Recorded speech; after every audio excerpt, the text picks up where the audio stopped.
Ассалаумағалейкум достар. Бүгін біз кезек сабағымызды бастаймыз. Сабақтың аты макетке, яғни дизайнға суреттерді және кез келген файлдарды векторлық, растрлық болсын файлдарды қалай жүктеуге болады, яғни скачать етуге болады. Қысқаша айтып өтейін, мен импорт сабағын алдын өткен болатын, бұл жерге қалай енгізу керек екенін. Енді соны қалай көшіру керек екенін және қалай дұрыс көшіру керек екенін интернеттен соны айтып өтейік. Мен Google ашайын, өзімнің Google-ды аштым. Мысалы мен табиғат, яғни природа деп тердім. Природа деп терген себебім, қазақша терсең дұрыс шықпайды. Природа деп тересіздер ғой. Сол жерде мен қайтадан бастап көрсетейін. Природа тердім. Терген кезде сіздерде осылай шығады ғой. Сонда сіздер картинка дегенді басасыз, картинкиді басасыз. Содан кейін сіздер инструментті басасыздар осы жерде. Сол кезде сіздер размер дегенді бассаңыз, большой деген бар. Осыны бассаңыз, сіздерде үлкен пиксельде сіздерге суреттер шығарып береді, яғни үлкен көлемдегі, яғни разрешение сапасы жақсы болып шығады. Мысалы кез келген алайық. Үстіп басасыздар ғой. Мына жерде төмен жағында разрешениесі, яғни жазылып тұрады. Мына суретті де қараңыздар. 2500-де 1600 пиксель. Яғни осы үлкендер сіздерге дизайнға тек қана үлкен форматты дизайнға көп керек болады. Яғни қалай айтсам болады, жарамды деп айтуға болады. Өйткені кез келген мына жердегі суреттерді типография қолдана береді. Өйткені оның кішкентай A4 форматында білінбейді ғой сапасы, ал үлкен форматтарда білініп қалады, пиксельдер болған. Сондықтан біз осылай іздейміз Google-да. Мынаны аламыз да, біз оң жағын басасыз, сохранить как дегенді басасыз да. Мына жерде JPEG болып әрқалай форматта шығып тұрады. Мен бүйтіп ашайын да, мен рабочий столға уақытша папка ашып қойайын, новая папка деп. Осыны сохранить қояйық. Бұл енді Google-да кез келген енді үстіп таңдайсыздар. Келесі мен осы неден көрсетейін. Яндексті көрсетейін. Яндексті да мына жерге мысалы мен спорт деп терем. Спорт деп терген соң дәл солай мен картинканы басамын. Картинканы басқан соң мына жерде бізде бірден размер дегендер шығып тұрады. Мына жерде размер, болмаса ориентация дейді. Горизонтальный керек па, суреттер осының бәрі қайсысы керек, соны өздеріңіз қойып отырасыздар. Мысалы горизонтальный болса, тек қана осындай көлемді, вертикальный болса, тек қана вертикалды суреттер шығады. Көріп отырсыздар ғой, кез келген ориентация дейді. Осы жерге үлкен деген қоямыз, большие деген қоямыз. Бізге қарасаңызда бірден разрешениялар жазылып тұр. 2500-ден Full HD-дің форматын жаттап алыңыздар, 1980-де 1920-да 1080. Осы форматта соны жаттап алсаңыздар, содан жоғары болса, яғни оны қолдана беруге болады. Мысалы мынаны алайын мен, көріп отырсыздар сапасын. Мынаны ашатын кезде қараңыздар, мына жерде кез келген жазылып тұрады разрешениялар. Соң ең үлкен таңдаңыздар. Бүйтіп ашты, мынау даже аламыз да, сохранить какты басамыз, сақтап қоямыз. Дәл солай кез келген осы жерде суреттермен жұмыс істеуге болады. Мысалы, мына бір жүгіріп бара жатқан адамның бір суретін алайық. Мына жерден тағы да басып тексеріп көресіздер, үлкені болса, үлкен таңдаңыздар. Сапасы үлкен болса. Егер шықпай жатса, тағы біреуін көріңіздер. Әйтеуір ішінен біреуі шығады, Осының біреуін таңдайсыз да көшіріп аласыз. Енді бізде бұл Google-дан табасыздар. Енді сіздер векторлық файлдар керек болса, оны да жазасыздар. Және бір сайтты көзетіп кетейін, соның ішінде FreePic деген сайт бар. RuFreePic деген. Осы сайттан тегін көшіріп алуға болады векторлық файлдарды. Мысалы мен мына жерге мектеп деп жазайын. Мектеп орысша школа ғой. Школа деп жаздым. Осы жерде сіздерге көп деген көріп отырсыздар ғой, байқадыңыздар ма?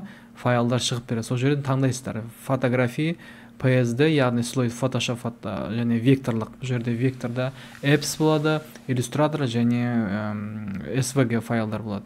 Біз вектор таңдайық. Көріп отырсыздар ғой, мектепке деген кез келген файлдар. Мына жерде коронаның суреті тұр, яғни бұл жерде ол премиум деген сөз. Премиум деген платный сайт. Тегінге мына жерге жан-жағында сол жағында қойсаңыз, тегін файлдарды көрсетіп береді. Егер де сіздер жазылып қойғыларыңыз келсе, онда сіздер ең басына кіресіздер, ең бұрышында мына жерде бар авторизация. Соң кіресіздерде подписка деген бар. Подписка кіресіз.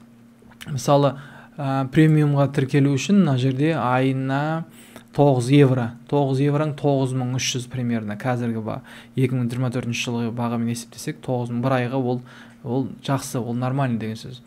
Осы тарифпен сіздер көп деген файлдарды көшіре аласыз тегін. тегін болады. Осыны 1.9300 теңге төлеп қойды, сосын ол қанша көшірсеңіз де өзіңіз білесіз. Былайша айтқанда безлимит. Мына жерде тек қана вектор емес, мына мен фотография деп қояйын, социальный, яғни міне әлеуметтік бір жарнамалар керек жасаймын десеңіз, міне балалар туралы күшті жақсы сапада суреттер бар. Және PSD бар.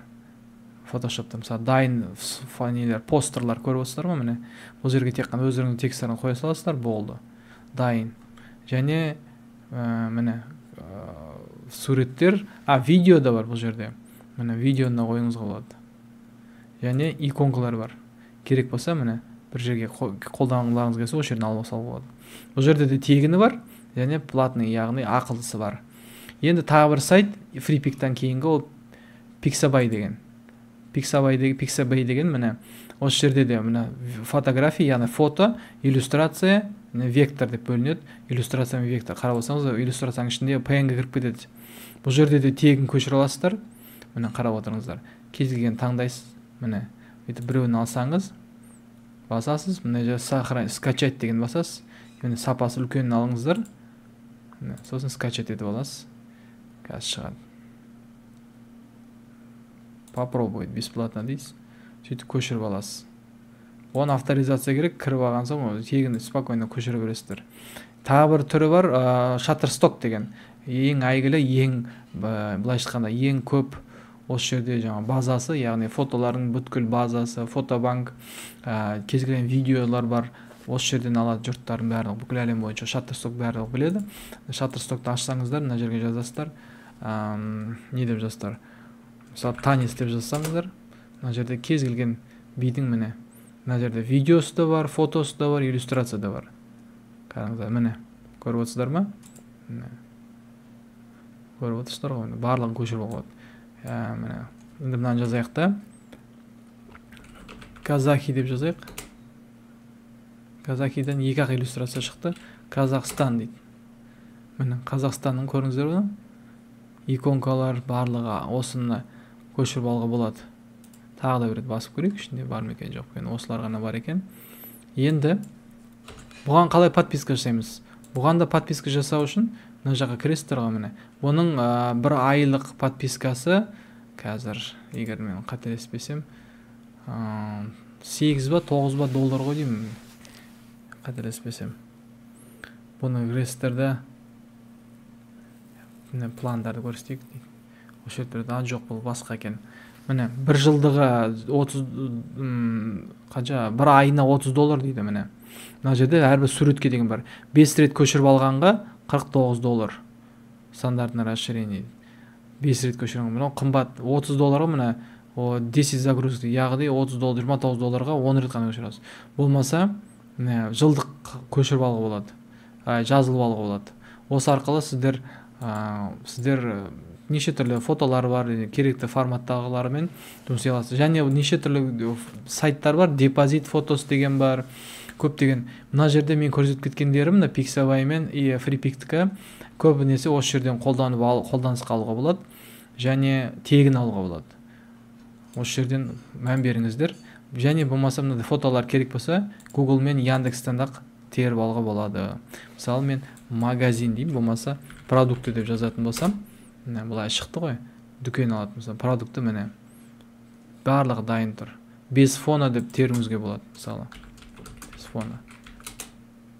Міне толып тұр, көріп отырсыздар ғой. Міне тем более байқап отқандарыңыздай сіздерде міне разрешениесі, яғни сапасы жақсылар шығып отыр. Бұны без фона дегеннің көбінесе PNG деп аталады. Осылар таңдасаңыздар, мысалы мынаны көшіріп алсаңыздар, міне бүйтіп аласыздар да. Міне көріп отырсыздар ғой. Открыть деп бассаңыздар, міне сохранить как былай болып тұр. JPEG-те тұр, PNG-сі де бар бұның.